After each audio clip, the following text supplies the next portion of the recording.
So Ashish, what I found different about you is you're not starting as search. You're a step later. Yeah. So how the strategy is playing out and have you acquired your customers? Right, right. So while we also help in search, right? So a lot of our customers are coming to us saying, "I want to buy a property. Can you advise me how?" So what we've done is we've broken that whole process into 4 stages, right? The first stage is where we kind of map out what the customer's actual priorities are in life, right?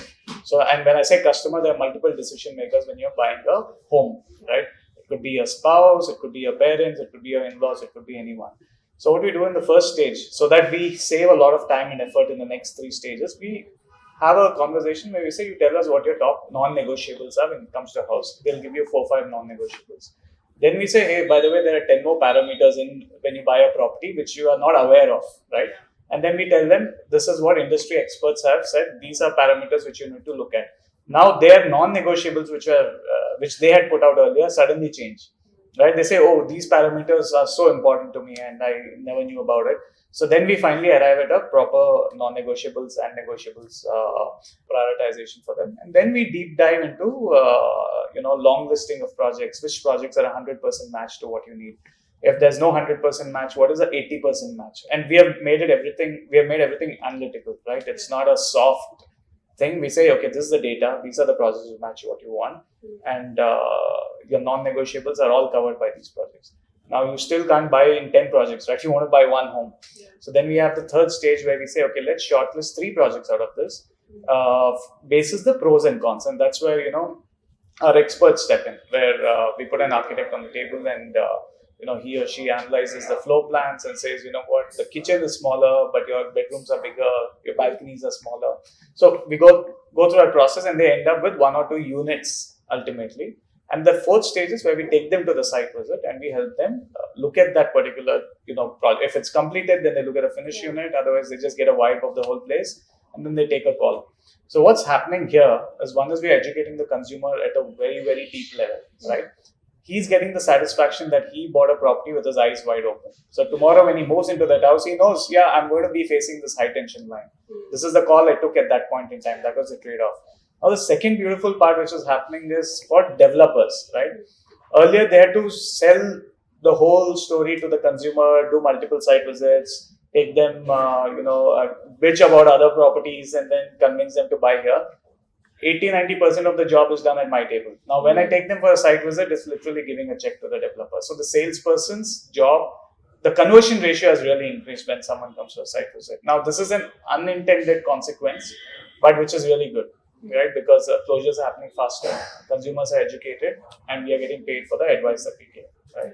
So that's how we are taking consumers through the whole journey right now. So what kind of traction you have seen so far? Yeah. So with respect to traction, what we're seeing is so the service which I'm talking about, we launched last month, right? Till now, we were mapping out the 400 plus projects in the city, and every customer that we are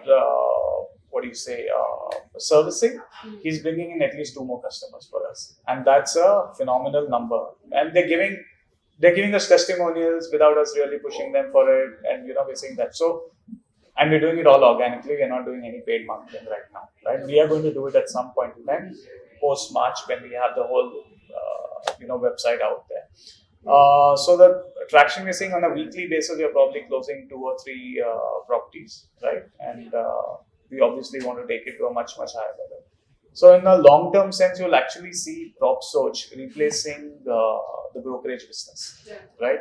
So because brokerage business is all about, these are the 2-3 properties, quickly buy others, someone else is going to buy it. Now consumers are going to come to Propsoch, they're saying Propsoch kiya kya before buying a property. They'll understand the property, buy it at their own leisure without any pressure from us because we are not even pushing them to buy. 2-3 guys, we have said don't buy. Okay, this property is overpriced, everything's over, don't even invest here. And we'll say 6 months down the line, I know this developer is going to launch a project which will meet all your requirements, and they hold back, right? So we're taking that approach because in the short run, it might mean that our revenues will slow down, but in the long run, it means that people come back to us every time they want to buy a property.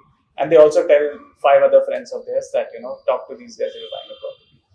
And find good traction with NRI clients, right? Because for them, it's a real challenge when you're sitting in the US or in Dubai to buy a property. The second big product of ours, which is selling, is people who have done their research and now they're totally, paralyzed because they don't know what to do now. So they come to us and say, these 2-3 projects are shortlisted. Then we do a comparative analysis and we tell them, probably this is what will work better for you. Then they go ahead and pick it up. So, yes. So who would you consider your direct competitor to Propsoch? Interesting question, because I like to believe that we have 100% market share in curated advisory for home buyers. So there's no competition there, but obviously the competition is the other revenues in which people buy homes. Either it is through the local brokers or it's through the organized brokers, right? Or it is directly through the developers' marketing efforts. So we want to be in the space in between all these channels. So irrespective whether it's buying from a broker or from a developer or from another online broker, you go through the Propsoch filter and then you make the decision, because I'm collecting money at that point. So make me understand that because Square Yards is there, Yeah. they are taking mandate business Correct. by selling the projects of developers. Yeah. And then there's no broker, where they are filtering the brokers out of the picture and selling the properties as well. And they have other verticals now coming where they are even providing loans, where they are even providing the management services. So how would you compete with these players who are already in this market and already opening up with so many verticals to cater to one customer, so that the customer does not have to, the recall value is there, and the customer does not have to go anywhere else? No, absolutely. So the good part is I'm the small guy here, right? I have to eat into their market share. They're not eating into my market share, right? Secondly, like I mentioned earlier also, the intent and the business model which we are building is not what these guys have built, right? So no broker today is moved into various services, including servicing of your air conditioner and stuff like that. I don't foresee myself doing that ever, right? Because my intent is very clear that if there are 350,000 homes being sold in the primary market in India, the top 8 cities, right, of India, if I get even 10% of that market using my services, I will be, from a revenue perspective, much bigger than most of these players that you just named, right? Now, from there, I can decide if I want to go down the home loan route, I want to go down the interiors route, because I've already won the customer's trust.